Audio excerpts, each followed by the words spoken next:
नहीं हुई। हुजूर अशरफुल औलिया अलैहिर्रहमा को जैसा ये 25 साल पहले चाहते थे, मैं तो ये देख रहा हूँ कि इन्होंने अपने बच्चों को भी उस मुर्शिद कामिल की याद को ताज़ा रखा कि जिन बच्चों ने हुजूर अशरफुल औलिया को देखा भी नहीं, वो भी जुग दर जुग यहाँ हाजिर हो गए हैं और उर्स की बरकत को हासिल कर रहे हैं।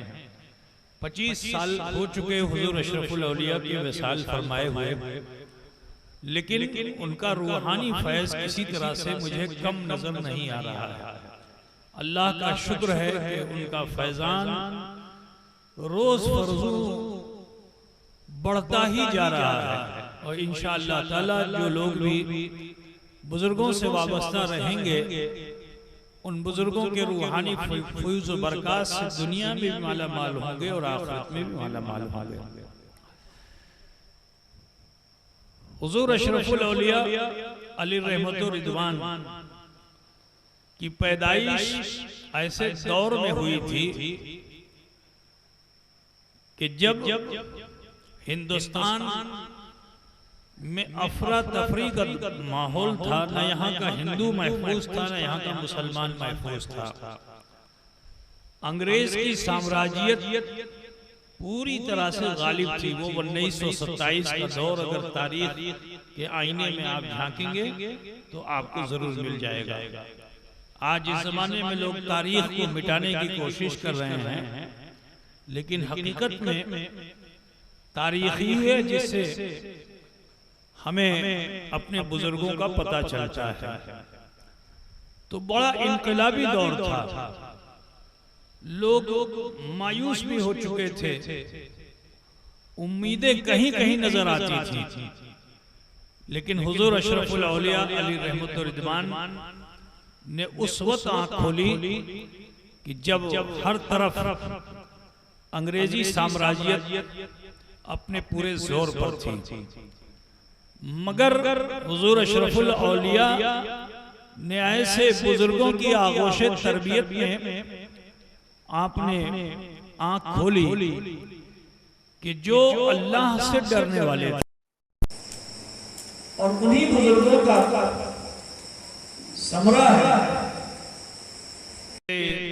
27 में हजरत पैदा हुए हैं और 47 में, यानी सिर्फ 20 साल की मुद्दत में हिंदुस्तान आजाद हो गया।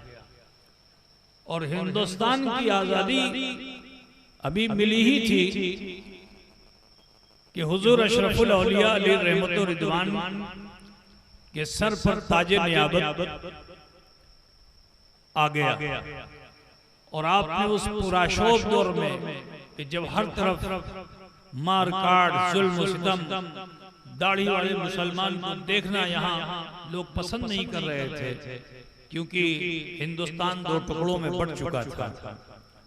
लेकिन हुजूर अशरफुल औलिया अलैहिर्रहमतुर रिदवान की वो हिम्मत थी और हमीयत थी कि उन्होंने हक के परचम को अपने हाथ में लिया और सिर्फ हिंदुस्तान ही नहीं बल्कि दूसरे ममालिक में भी जाकर आपने इस्लाम का परचम अपने हाथ में लेकर आप तशरीफ ले गए और हक की जुबान पेश फरमाई।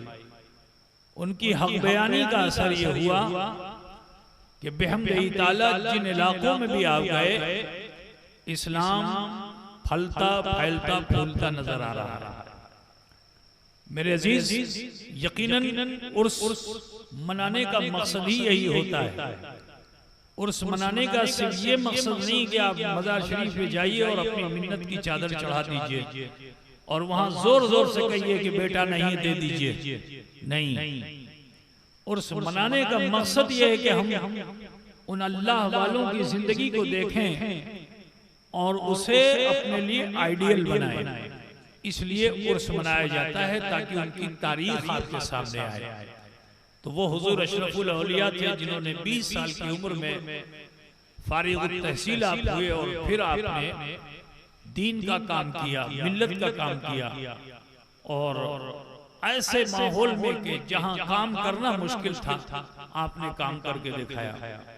जगह जगह मस्जिदें, खानकाहें, मदारिस कायम की और फिर उम्र के आखिरी पड़ाव में आपने मखदूम अशरफ मिशन का क़याम फरमाया और इस नीयत और इरादे से क़याम फरमाया ताकि दीन और सुन्नियत को फरोग हासिल हो।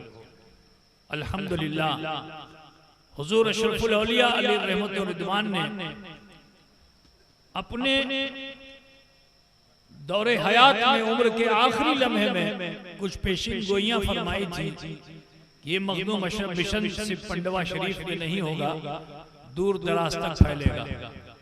अभी 25 साल का अरसा गुजरा नहीं है, मौलाना शाहजहां ने आपको बताया कि मखदूम अशरफ मिशन कहां कहां पहुंच चुका है।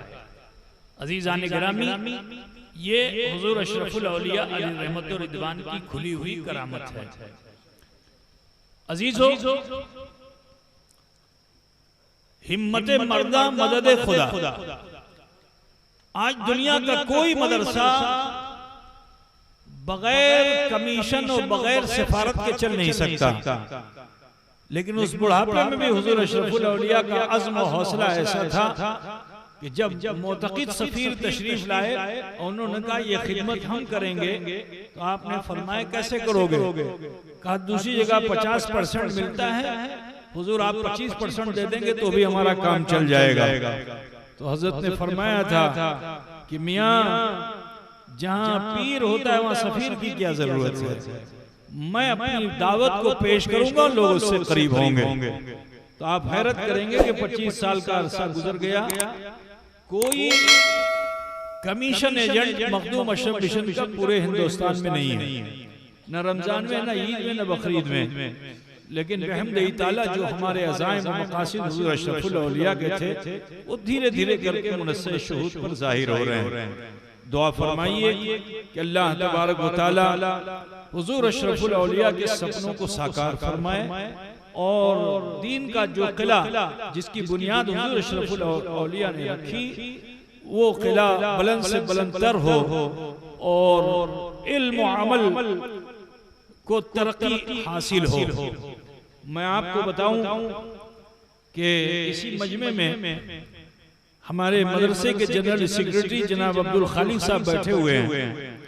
अब आप सोचिए हुजूर अशरफुल औलिया से वाबस्ता रहने वालों लोगों का जज्बा कैसा है कि उनकी फूफीजाद सास ने जो लावलत थी या उनके बच्चे जो थे वो बांग्लादेश में थे, उनका एक छोटा सा घर मालदा शहर के अंदर था।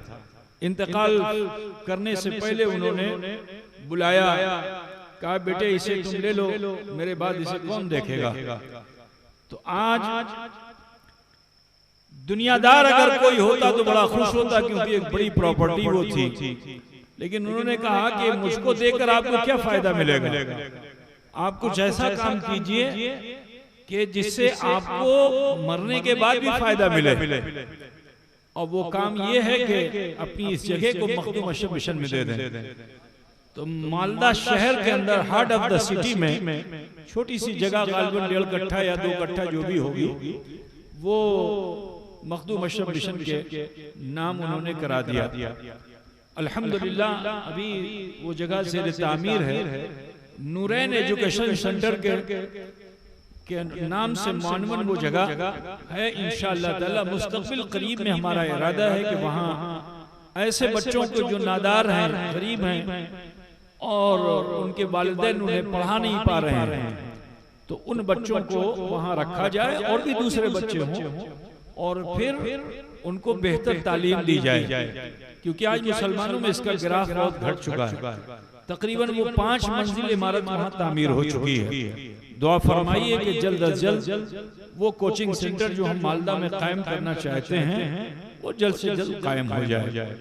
पीराना पीर में एक बहुत बड़ी इमारत अल्हम्दुलिल्लाह तामीर हो गई है, क्योंकि हमारे बच्चे आज ऐसे वैसे मिशन में जाकर बदअकीदा हो रहे हैं। तो अब जरूरत सिर्फ मदरसे की नहीं, स्कूल की भी है। तो लिहाजा एक ऐसा स्कूल कायम करने का इरादा है जिसमें बच्चे दुनियावी तालीम के साथ साथ दीन की इतनी तालीम हासिल कर लें कि वो फराइज वाजिबात को जान लें अकायद को जान लें, अकीदा अहले सुन्नत को जान लें, ताकि जवान होकर फिर वो गुमराह ना हो सकें। अभी हमारी ये कोशिश है बेहमदई ताला मखदूम अशरफ मिशन जो दरस निज़ामिया की तालीम कई सालों से दे रहा है, बहुत से बच्चे वहाँ से निकल कर आज पूरी दुनिया के अंदर दीन की खिदमत अंजाम दे रहे हैं।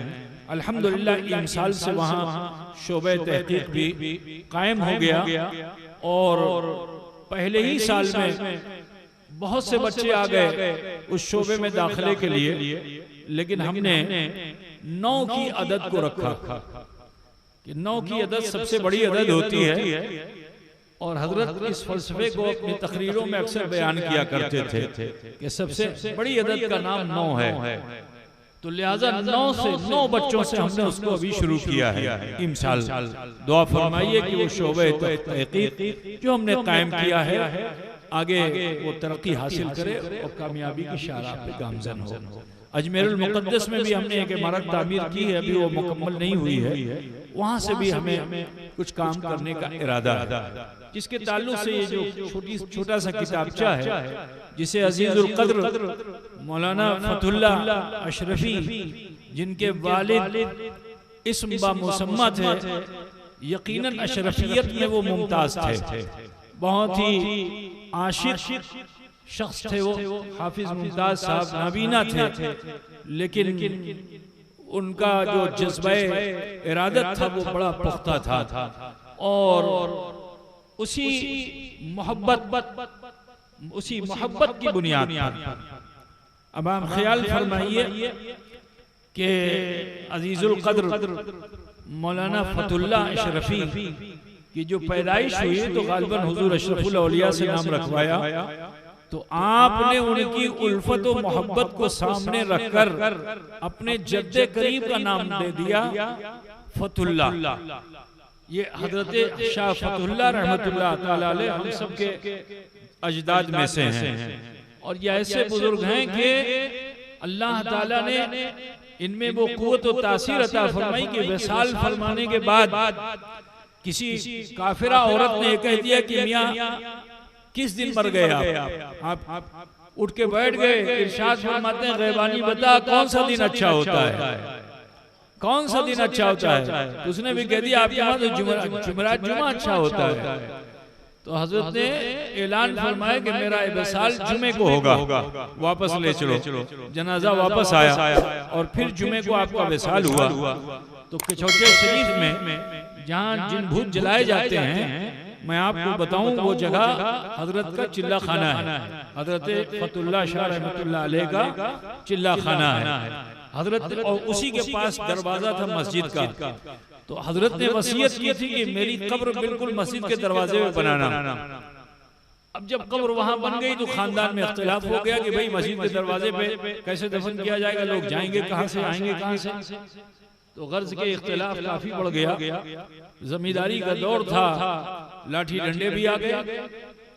तो अब जब लाठी डंडे की नौबत आ गई तो हजरत फिर उठकर जनाजे से बैठ गए और जाके कब्र में लेट गए और फरमाया कि आओ पंचो मुझे मिट्टी दे दो। तो वो हजरत फतहुल्लाह जिंदा पीर हैं, जो हम ये खानदान जो बैठा हुआ है ये हमारे अजदाद में वो बुजुर्ग हैं, शजरे में उनका नाम आता है। तो हजरत ने इतनी उल्फत अपने मुरीद से फरमाई कि उनके बेटे का नाम फतहुल्लाह रखा। इंशाअल्लाह ताला मुझे उम्मीद है कि उन बुजुर्ग की सिफात इस बच्चे में जरूर आएगी जिसकी शुरुआत यहाँ से हो गई है। अब इन्होंने हुजूर अशरफुल औलिया अली रहमतुर रिदवान की हयात तय्यबा के ताल्लुक से मुख्तसर ये एक किताबचा तैयार किया, जिसमें बचपन से लेके और उम्र के आखिरी लम्हात तक के कुछ कुछ वाक़यात इसके अंदर हैं। और इसको पढ़ने के बाद हजरत की एक तस्वीर आपके ज़हन में जरूर उभरेगी और आप उससे जरूर इस्तेफादा हासिल कर सकते हैं।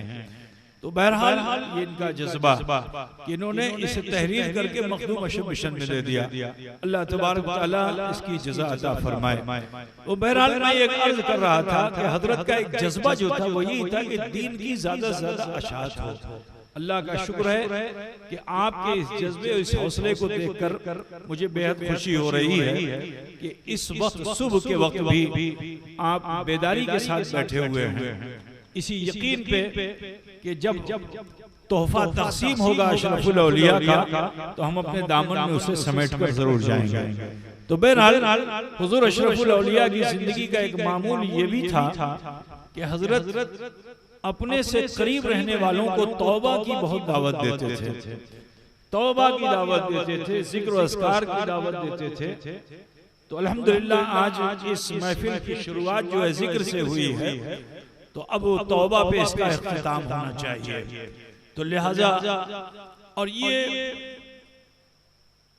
तौबा करना सिर्फ ये तौबा करते हैं, हर नमाज के बाद हम तौबा करते हैं, जब दिल चाहता है तब तौबा करते हैं, लेकिन ये तौबा नहीं, ये तो ट्रेडिशन है। तो ट्रेडिशनली अगर आप तौबा करते हैं तो इससे कोई खास फायदा मिलने वाला नहीं है। तौबा करने से पहले अभी जैसा कि आपने सुना अल्लाह मुझे देख रहा है, अभी नूरानी मियां ने बताया ना, तो ये तस्वुर आपको कहां से मिलेगा? ये तस्वुर मिलेगा मुराकबे से। ये तस्वुर कहां से मिलेगा? मुराकबे से। और सूफियाए किराम के वहां खानकाह में आने वाले से ये नहीं पूछा जाता था मियां तुम खैरियत से हो कि नहीं, क्योंकि अगर किसी से खैरियत पूछी जाती है तो इस जमाने में वो अपने दोस्त यार से फौरन शिकायत शुरू कर देता है। कभी अम्मा की शिकायत तो कभी अब्बा की शिकायत, कभी इसकी गीबत तो कभी उसकी गीबत। ये दुनिया का माहौल है। जब दोस्त मिलेंगे तो वो अपने दिल के जो फफोले हैं उसको वो जाहिर करता है कि फला ऐसा तो फला वैसा, फला के साथ मेरा ये हो गया, फला के साथ ऐसा हो गया। ये मिजाज है, लेकिन खानकाह का ये मिजाज नहीं है। खैरियत नहीं पूछी जाती है मियां खैरियत से हो कि नहीं खैरियत से हो। जैसे ही मुरीद सादिक खानकाह में आता है तो उससे यही कहा जाता है कि देखो अब तक तो तुम घूम फिर रहे थे, तुम्हें याद नहीं था कि अल्लाह है जो देख रहा है, वो हई है, वो कय्यूम है, वो देख रहा है। लेकिन अब जब यहाँ आ गए हो तो न गिला न शिकवा न रुदाद, हम तुम्हारी कुछ नहीं सुनेंगे। पहला काम ये करो कि बैठो और ध्यान लगाओ, सोचो कि अल्लाह मुझे देख रहा है। तो जब बंदा ये एहसास कर लेगा कि अल्लाह मुझे देख रहा है तो फिर वो खता की तरफ नहीं जाएगा। मसलन कोई चोर है, बहुत बड़ा चोर है, लेकिन वो अगर किसी के शटर को काटना चाहता है, ताला तोड़ना चाहता है, और उसको ये एहसास हो जाए कि कहीं कोई मुझे देख न ले या कोई मुझे देख तो नहीं रहा, तो हथौड़ा लगाने से पहले, गैस कटर लगाने से पहले वो बार बार मुड़ मुड़ के ऐसे देखेगा। ऐसा होता है कि नहीं होता भाई? अरे बोलो भाई।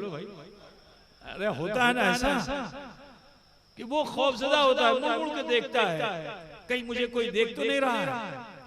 मियाँ कोई आए या ना आए, अगर हल्की सी हवा चले और एक सूखा पत्ता भी खड़ खड़ करने लगे तो इतना खौफजदा हो जाता है कि जिस चीज से वो ताला तोड़ रहा होता है उसे जल्दी से छुपा लेता है और कहीं किनारे छुप जाता है कि मुझे कोई देखने न पाए। एक इंसान अगर दूसरे इंसान को ये सोच ले कि मुझे देख रहा है तो उससे खौफ मालूम होता है।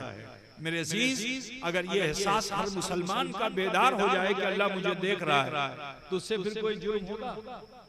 बोलिए, उससे कोई खता होगी? तो मुरीद इसीलिए हुआ जाता है ताकि जुर्म खता से बचे। और पीर साहब भी तुम्हारी खैरियत नहीं पूछते हैं, तुमसे नहीं कहते तुम कैसे हो, खैरियत से नहीं, पीठ पे हाथ फेरते नहीं। अगर ज्यादा हाथ फेरने वाला पीर मिल जाए तो बस समझ लो कि ये वफादार नहीं है, दुनियादार है ना। फिर कुछ मामला गड़बड़ है। पीठ पे अगर हाथ फेरने वाला, तुम्हारी तारीफ करने वाला अगर पीर मिल जाए कोई, तो बस समझ लेना कि ये पीर की शक्ल में शैतान आ गया है, पीर साहब नहीं है।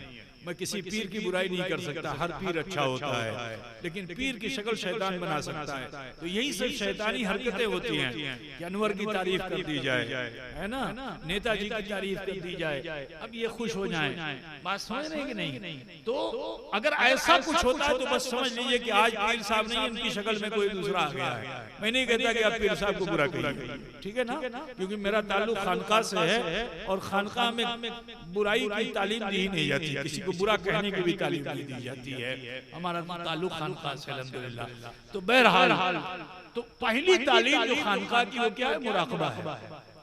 और मुराकबा इसी को कहते हैं कि आप एहसास कीजिए कि अल्लाह मुझे देख रहा है। और जिस बंदे को ये एहसास हो जाता है ना, उसके रोंगटे खड़े हो जाते हैं, उसका बदन थर-थर कांपने लगता है, आवाज गले में रुक जाती है, होंठ लब थर-थर कांपने लगते हैं, आंखों से खुद ब खुद अश्क जारी हो जाते हैं। अब रोने जैसी सूरत नहीं बनाने की जरूरत है, आंसू खुद ब खुद धारे की तरह बहने लगते हैं खुद ब खुद, जब आप ये एहसास कर लें कि अल्लाह मुझे देख रहा है। लेकिन अल्लाह की सिफतें बेशुमार हैं अजीजों, अल्लाह की सिफतें बेशुमार हैं। उन सिफतों में सिर्फ चंद ही सिफतें हैं जिसमें कहरो गजब है, वरना अल्लाह की सारी सिफतों में रहमत ही रहमत है, करम ही करम है, एहसान ही एहसान है। तो जब आप उसकी सिफत की तरफ मुतवज्जे होंगे तो फिर आपको थोड़ी सी तसल्ली होगी कि हाँ, जुर्म तो किया है, खता तो की है, गुनाह तो किए हैं, मगर अल्लाह रहीम भी है, अल्लाह करीम भी है, अल्लाह गफ्फार भी है, अल्लाह गफूर भी है। तो जानते हो, जब आप उसकी तरफ लौट कर आते हो और अल्लाह से माफी मांगते हो तो अल्लाह इतना रहीम और करीम है कि तुम अभी लब पे इल्तिजा सजा भी नहीं पाते हो, अल्लाह तुम्हारी दिल की कैफियत को जान लेता है। वो ऐसा अलीम व खबीर रब्बुल आलमीन है, उसी वक्त तुम्हारे सारे गुनाहों को माफ फरमा देता है। एक दो नहीं, सारे गुनाहों को माफ फरमा। मौलाना उससे पूछोगे तो बताएंगे नहीं, सगीरा माफ होते हैं, कबीरा नहीं माफ होते। लेकिन मेरा ताल्लुक खानका से है, अल्लाह ताला कोताह नहीं है, अल्लाह बड़ा फराख है, अल्लाह ताला के रहमत बड़ी वुसअत वाली है, ठीक है ना। आप जाओगे तो सगीरा माफ होते हैं, कबीरा नहीं माफ होते। लेकिन ये फकीर कहता है कि सिद्क दिल से अगर लौट आओगे तो वो रब्बुल आलमीन अगर माफ फरमाने पे आ जाए तो सगीरा क्या सारे तुम्हारे कबीरा गुनाहों को भी माफ फरमा। तो लिहाजा मैं आप तमामी हजरात से कहूंगा कि बहुत अच्छा होता कि हजरत के मामूल को दोहरा लीजिए। हुजूर अशरफुल औलिया ये तालीम जलसे में भी, खानकाह में भी, मजलिस में भी दिया करते थे। अपने मुरीदों को मुराक़बे और मुहासबे की दावत दिया करते थे। जिस इंसान को अपनी खता का एहसास हो जाएगा, मेरा यकीन ये कहता है कि अगर वो होश वाला है तो फिर उस खता की तरफ वो इंशाअल्लाह नहीं जाएगा। तो लिहाजा मैं चाहूंगा कि आओ थोड़ी देर के लिए हम और आप अपनी जिंदगी में झांक कर देखें। हम ये क्या कहेंगे किसने बुरा किया, किसने क्या किया, ठीक है, अल्लाह पे छोड़ो। इंशाअल्लाह ताला अल्लाह रब्बुल इज्जत जुल्म करने वालों को ज्यादा देर नहीं देता, ज्यादा वक्त नहीं देता।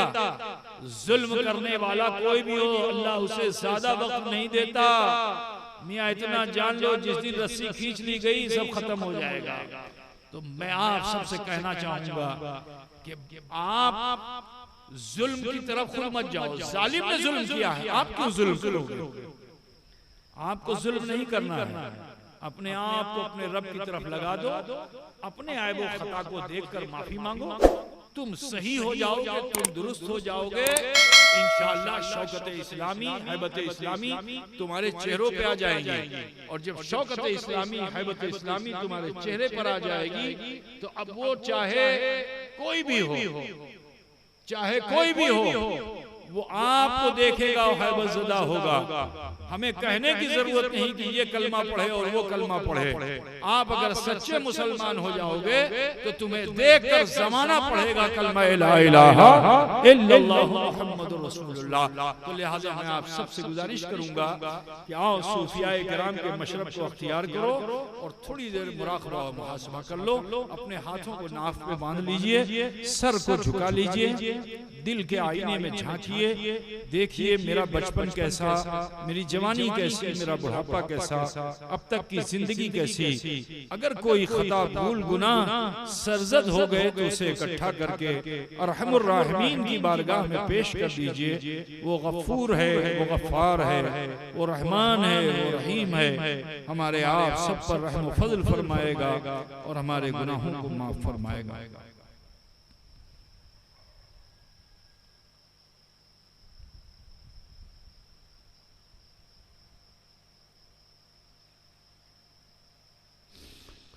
पढ़िए जैसे मैं पढ़ता हूँ। बिस्मिल्लाहिर्रहमानिर्रहीम। बावाज़े बुलंद पढ़िए। ला इलाहा इल्लल्लाह मुहम्मदुर रसूलुल्लाह। अल्लाह ही माबूद है, मुहम्मदुर रसूलुल्लाह सल्लल्लाहु अलैहि वसल्लम अल्लाह के सच्चे रसूल हैं।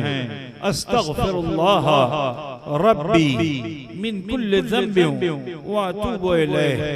ए अल्लाह, तेरी बारगाह में सच्चे दिल से सब छोटे बड़े गुनाहों से हम तौबा करते हैं और हम वसीला चाहते हैं तेरे महबूब सैयद आलम नूर मुजस्सम अहमद मुश्तबा मोहम्मद मुस्तफ़ा सल्लल्लाहु अलैहि वसल्लम का।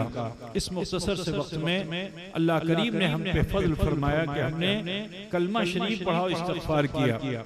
शामी शरीफ में है, एक मर्तबा कलमा शरीफ पढ़ने से अल्लाह ताला 3000 गुनाहों को माफ फरमा देता है और 3000 नेकियों को नामे अमाल में दर्ज फरमा देता है। ऐ अजीज़ो ज़ाकिर बनिए। हजरत क़िबला ने आपको बताया कि जिक्र से दिलों को इत्मीनान हासिल होता है। अला बिज़िक्रिल्लाहि तत्मइन्नुल क़ुलूब। होशियार हो जाओ, अल्लाह ही के जिक्र से क़ुलूब को इत्मीनान हासिल होता है। दुनिया की बेचैनी दूर करने का एक ही जरिया है जिक्रुल्लाह, तो लिहाजा ज़ाकिर बनिए। पहले जमाने में लोग पीरों के पास जाते थे, खानकाहों में रहते थे, चिल्ला करते थे 40-40 दिन का, फिर और 40 दिन, फिर और 40 दिन, हत्ता कि कोई 10 साल, कोई 12 साल, कोई 15 साल, कोई 20 साल पीर साहब के पास रहते थे। लेकिन आज की इस दौड़ती भागती दुनिया में पीर साहब के पास 5 मिनट का भी वक्त नहीं। पीर साहब की बात सुनने में भी उनको दुश्वारी होती है, क्योंकि मैं तो देखता हूँ आता है बैठता है, अगर कोई गुफ्तगू हो रही होती है तो बड़ा बेचैन होता है, क्योंकि वो अपनी बात कह नहीं पाता, हत्ता कि दर माकूलात हो ही जाता है और फिर बोलता है हजरत जरा सा, हुजूर जरा सा, अपनी ख्वाहिश को वो फौरन पेश कर देता है। मेरे अजीज, ये दुरुस्त नहीं। मुर्शिद के पास जाओ, ख्वाहिशात चौखट पे छोड़ दो। मुर्शिद के पास जाओ, ठीक है ना, तो ख्वाहिशात को चौखट पे छोड़ दो। जहाँ जूते चप्पल उतारे जाते हैं वहाँ अपनी ख्वाहिशात को छोड़ के जाओ। पीर वो होता है जो रोशन ज़मीर होता है, वो दिलों के हाल से वाकिफ होता है। मुर्शिद के पास क्या कहना है? अरे जाके बैठो ना, खाली दामन नहीं आओगे, इंशाअल्लाह कुछ ना कुछ सौगात मिल ही जाएगी। ये मिजाज लो। लेकिन आज अफसोस है, हज़रत शहीद बाबा का मज़ार है, अब जाएंगे कोई जाली पकड़े रहेगा, कोई चादर पकड़े रहेगा, दे दो शहीद बाबा, दे दो शहीद बाबा। ये नादानी है, ये बेअदबी है। नहीं, ख्वाहिशात चौखट पे छोड़ के जाओ और रज़ाए इलाही को वहां तलाश करो, तो रहमत बारी भी मिलेगी, रहमत बारी भी मिलेगी। तो जब रहमत बारी लेकर आओगे ना, तो फिर तुम पर संगबारी नहीं होगी। बात समझे ना? जरूरत है, लेकिन तुम्हारा हमारा हाल क्या है? हमारी इतनी ख्वाहिशात हैं कि हम उसी में उलझे पड़े हुए हैं। मैं आपको तरीका बताता हूँ बारगाहों में जाने का। यहाँ से जा रहे हो अजमेर शरीफ, खूब अरमान सजा के जाओ, ये मांगूंगा, वो मांगूंगा, वो मांगूंगा, वो मांगूंगा, लेकिन जब चौखट पे पहुंच जाओ ना, सब भूल जाओ।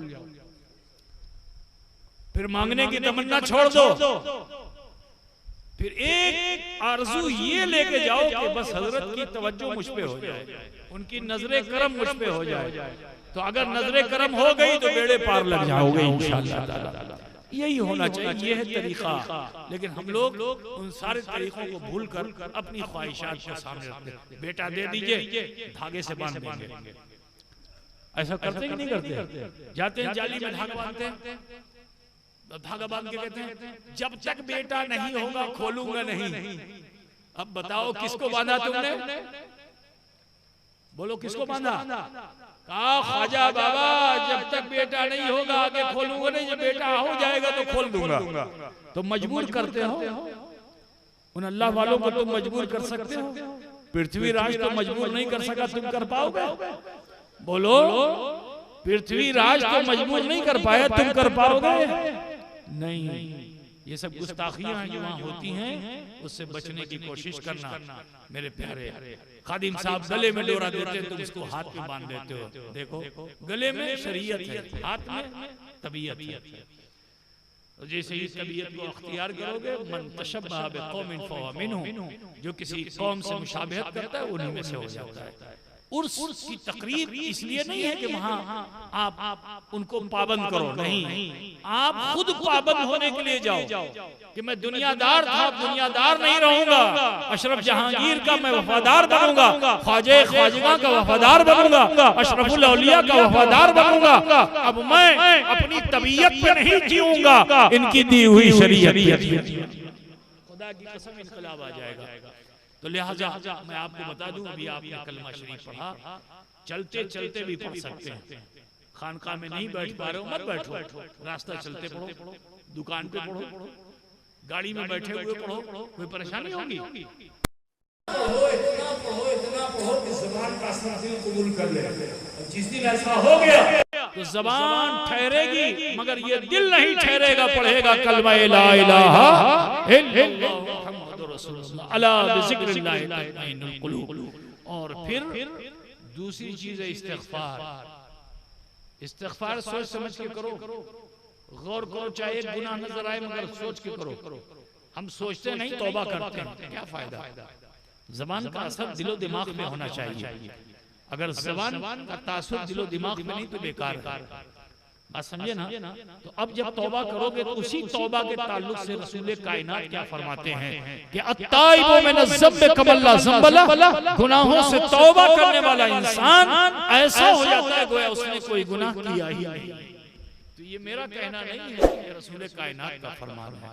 तो लिहाजा तमाम ख़वातीन से, हज़रात से, सभी से कहना है कि अपनी तहजीब को बदलिए, अपने माशरे को बदलिए, अपना तबद्दुल तब्दील कीजिए और जो तालीमात मुस्तफ़ा सल्लल्लाहु अलैहि वसल्लम इन बुजुर्गों ने हम तक पहुंचाई हैं उस पर अमल पैरा हो जाइए। इंशाअल्लाह दुनिया भी अच्छी हो जाएगी और आखिरत भी बेहतर होगी। दुआ करता हूँ अल्लाह ताला हमें आप सबको अवले खैर की तौफीक रफ़ीक अता फरमाए और तमाम बुजुर्गान दीन से उल्फत मोहब्बत रखने की तौफीक रफ़ीक अता फरमाए। एक बात बहुत अहम कहना चाहूँगा, वो ये है कि आज इस जमाने में जब तक आदमी मुरीद नहीं होता है वो गैर जानिबदार होता है।